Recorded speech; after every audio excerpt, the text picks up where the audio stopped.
it's Beth from Huntington Valley Library, and it is finally time to do a little something with those wonderful pressed flowers that we made a few weeks ago. Hopefully yours have dried and are flat and are usable, and you can pull out your book that you put them in. My Complete Works of Shakespeare is here, full of all the flowers, and I've put them all on one page so that I can see what I'm working with. And hopefully yours turned out well too. We are going to do a super easy craft right now. It's going to take a matter of minutes, and you're just going to use some supplies that you have in your house. A lot of pressed flower projects require some things that many of us don't just keep around. A jar of Mod Podge, for example, or clear contact paper, lots of projects call for. We're going to do the same type of thing, and we're simply going to use clear packing tape. It can laminate those flowers just fine, and it's something that you're more likely to have in your home. It also happens to be a perfect width to make bookmarks, so that's what we're going to do with it today. There are two different ways that you can do this. You can set up your flowers and your design on a piece of nice paper. I just grabbed an old box of stationery that I've had sitting around, and I arranged my flowers on the stationery. I didn't even have to stick them down because once you put that packing tape on there, they're going to stay right in place. Put a little hole in the top and added some ribbon. Got extra fancy with the next one and even wrote the Latin name of the plant on there. So this is my azalea bookmark, and I cut it slightly differently.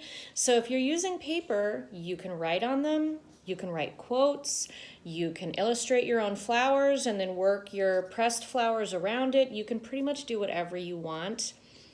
Put a piece of packing tape over the top, press it down and get those air bubbles out, and then cut it in the shape you want, and you're done.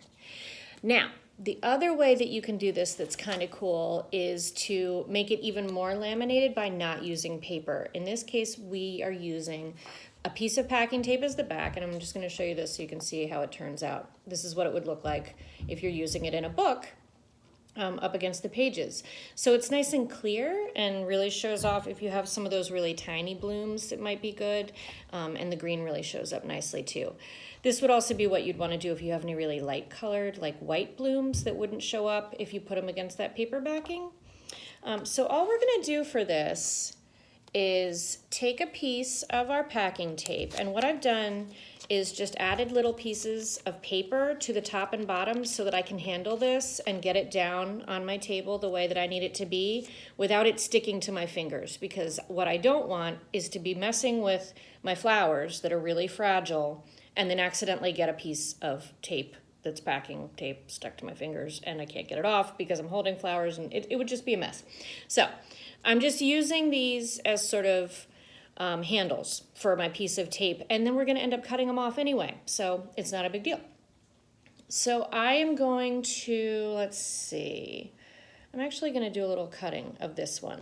This was one of my triples. Now you'll notice that because we're dealing with packing tape, we're not doing anything that's particularly wide as far as our flowers are concerned. We'll save those for some future projects probably. Right now we just want to stick with the bookmark width, okay? So I cut apart some of those blooms. Now remember, because we're dealing with packing tape, once you put them down, they're going to stay there. So bear that in mind. If you feel like you want the opportunity to really move things around and mess with your design a lot, you might want to start with using paper as the backing, because this is going to be kind of a free-form situation. And there we go. I have 3 little purple azalea blooms on there. They have made me happy. I'm going to get my next piece of tape. I'm going to go well above where the flowers begin. Excuse me while I pull some tape out. Because like I said, we're cutting that top and bottom off. I just want to do my best to line it up as well as possible. If it's not perfect though, that's okay. You're just going to trim. And I'm going to do my best to get some air bubbles out. And that's going to be it. Woohoo! So I'm going to cut this off. And then I'm going to cut off that bottom part. Okay, so I have my flowers in there. I have a few air bubbles that I need to get, but hopefully it's nice and flat and smooth for you. I think I'm going to go ahead and round out the corners of this one.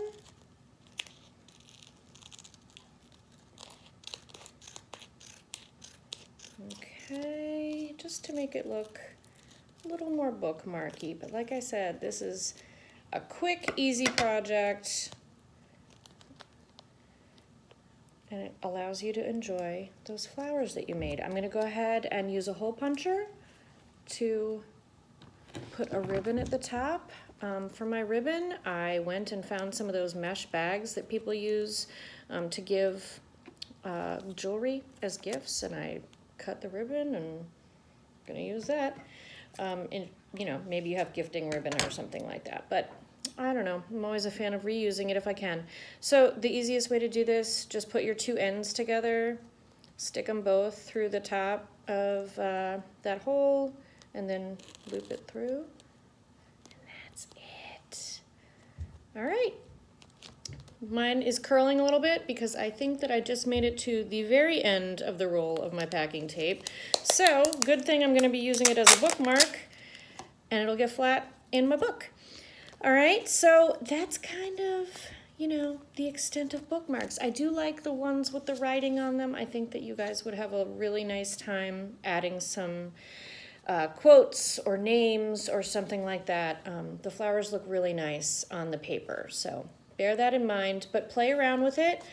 Use your smaller blooms for this project and enjoy having your bookmarks of your own pressed flowers from your walks and your yard as you read, all right? Save some of those bigger blooms. We'll do some future projects. If you're one of the people who got that stitch kit, the cross-stitch kit this past week from the library when we started summer learning, hang on to that hoop because I saw a really cool project using pressed flowers and those hoops. If we can get ourselves some clear contact paper, we would need something bigger, but it was nice. So hang on to that if you have it, and enjoy your bookmarks in the meantime. And if you're not signed up for summer learning yet, you need to do that because the Beanstack app is really cool. So check our website and start earning some tickets and earning your minutes and all of that. I hope you're all doing great this summer. Hope you're all happy and healthy and doing well. And I will see you soon with some more videos and maybe some more pressed flower crafts. All right, bye.